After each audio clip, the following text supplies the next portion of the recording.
Hay un sol en cada esquina de mi casa y una sombra muy menguada en el alero. Es el sol del mediodía que me habla con sus cálidos modales extremeños.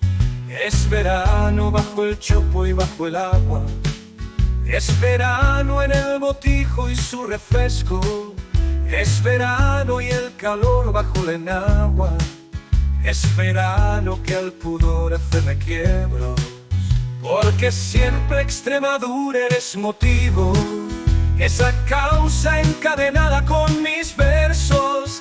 El miajón que seco cruje en el olvido al calor de este verano tan inmenso.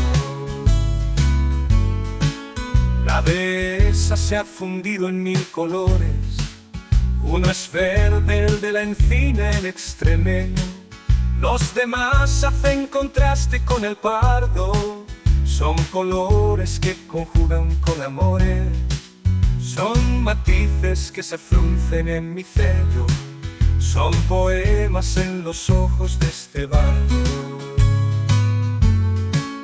Porque siempre Extremadura eres motivo, esa causa encadenada con mis versos.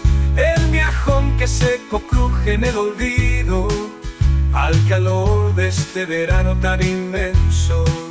Porque siempre Extremadura eres motivo, esa causa encadenada con mis versos.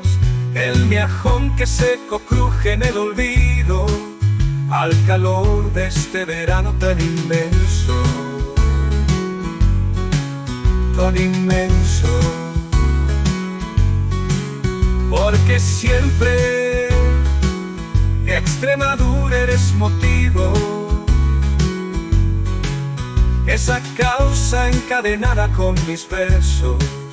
El miajón que seco cruje en el olvido al calor de este verano tan inmenso.